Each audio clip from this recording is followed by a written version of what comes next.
বন্ধুরা, আজকের ভিডিওটা খুব মন দিয়ে শুনুন। যেটা বাইরে থেকে দেখলে সাধারণ বলে মনে হতে পারে আপনার আমার, কিন্তু ভেতরে ভেতরে এর রাজনৈতিক ও অর্থনৈতিক প্রভাব বহু দেশের জন্যই গুরুত্বপূর্ণ। বন্ধুরা, বিশ্ব অর্থনীতির মানচিত্রে গত কয়েকদিন ধরে কেবল একটি আলোচনা চলছে, ভারত এবং আমেরিকার মধ্যে ঐতিহাসিক ট্রেড ডিল। ড্রামাটিক স্টাইলে ডোনাল্ড ট্রাম্প যখন ঘোষণা করলেন ইন্ডিয়া ডিল ডান, তখন থেকেই জল্পনা শুরু হয়েছে। কিন্তু আজ আমরা কোনো হাইপ ছাড়া একদম শান্তভাবে তথ্য দিয়ে বিশ্লেষণ করব এই ডিল আসলে ভারতের জন্য কতটা স্বস্তির, কেন 50% ট্যারিফের বোঝা নামিয়ে 18% আনা হলো, এর পেছনে কি শুধুই ব্যবসা নাকি বিশাল কোনো ভূরাজনৈতিক চাল রয়েছে। আসুন পুরো বিষয়টি একদম গ্রাউন্ড রিয়েলিটি থেকে বুঝে নেওয়া যাক। ভিডিওতে ঢোকার আগে ছোট একটা কথা আপনাদের উদ্দেশ্যে জানিয়ে রাখি। এই ধরনের জ্ঞানভিত্তিক রাজনৈতিক অর্থনৈতিক বিশ্লেষণ যদি আপনার ভালো লাগে তাহলে ভিডিওটা লাইক করুন, শেয়ার করুন এবং পলি ইন্ডিয়া বাংলা চ্যানেলটিকে সাবস্ক্রাইব করে রাখুন, কারণ এখানে কথা হয় স্লোগানের নয়, স্ট্র্যাটেজির।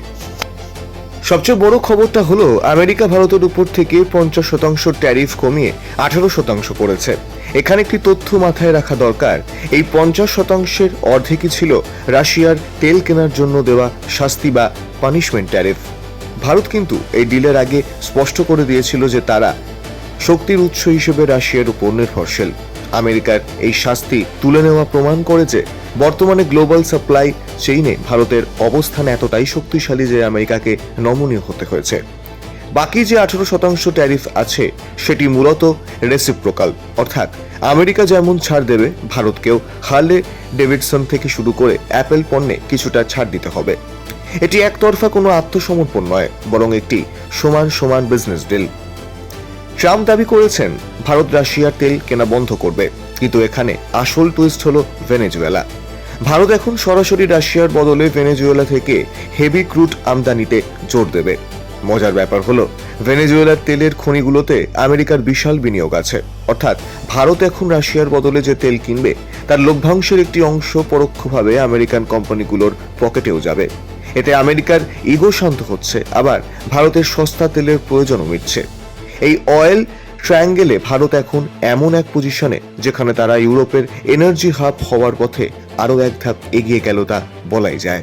$500 বিলিয়ন যে বিশাল ক্রয়ের টার্গেট আমেরিকা দিয়েছে তার ভিতরে কিন্তু লুকিয়ে আছে ভারতের সেমিকন্ডাক্টর মিশন। আমেরিকা থেকে ভারত কেবল তেল বা কয়লা কিনবে না, বরং ভারত বিপুল পরিমাণ হাইটেক চিপ মেকিং ইকুইপমেন্ট এবং ডিফেন্স টেকনোলজি আমদানি করবে। এতে আমেরিকার বাণিজ্য ঘাটতি মিটবে আর ভারত হবে আগামী দিনের টেক জায়ান্ট। অন্যদিকে কৃষি নিয়ে অনেকের ভয় থাকলেও ভারত সরকার স্পষ্ট করেছে যে তারা ডেটা সিকিউরিটি এবং ফার্মার প্রোটেকশন নিয়ে কোনো আপোষ করবে না। জিএম ক্রপস বা জেনেটিক্যাল মডিফাইড ফসল ঢোকার রাস্তা যদিও খুলে যায়, তবে তা হবে অত্যন্ত নিয়ন্ত্রিত এবং ল্যাব টেস্টেড। এই ডিল ঘোষণার পর একদিনে রুপি প্রায় 1.19 টাকা শক্ত হয়েছে। এটি কোনো কাকতালীয় ঘটনা নয়। স্যাংশন উঠে যাওয়ায় এখন এফআইআই ফরেন ইনস্টিটিউশনাল ইনভেস্টার্স বা বিদেশি বিনিয়োগকারীরা ভারতীয় শেয়ার বাজারে বিলিয়ন বিলিয়ন ডলার ঢালতে শুরু করবে। যেখানে আগে বিনিয়োগকারীরা দোটানায় ছিল, এখন সেই বাধা দূর হলো। ভারতের বৈদেশিক মুদ্রার রিজার্ভ এখন রেকর্ড উচ্চতায় পৌঁছানোর পথে। আমেরিকার মতো দেশ যখন ট্যারিফ কমানোর চুক্তিতে সই করে তখন গ্লোবাল মার্কেট বুঝতে পারে যে ভারত এখন আর কেবল উদীয়মান অর্থনীতি নয়, বরং তারা একটি গ্লোবাল ইকোনমিক ডিসিশন মেকার। পরিশেষে সার্বভৌম দেশ হিসেবে প্রশ্ন তোলা যেমন জরুরি, তেমনি ভারতের এই বিশাল কৌশলগত জয়কে অস্বীকার করার কোনো উপায় নেই। 50% ট্যারিফের খানা থেকে বেরিয়ে এসে 18% থিতু হওয়া এবং রাশিয়ার সঙ্গে সম্পর্ক বজায় রেখেও আমেরিকার সঙ্গে ডিল করা, এটিকে আন্তর্জাতিক সম্পর্কের ভাষায় বলা হয় স্ট্র্যাটেজিক অটোনমি। এই ডিল ভারতকে কেবল $5 ট্রিলিয়ন অর্থনীতির স্বপ্ন দেখায় না, বরং ভারতকে বিশ্বমঞ্চে এমন এক অবস্থানে দাঁড় করিয়ে দিয়েছে যেখানে ভারতের স্বার্থ ছাড়া আমেরিকাও তাদের কোনো বড় নীতি নির্ধারণ করতে পারবে না।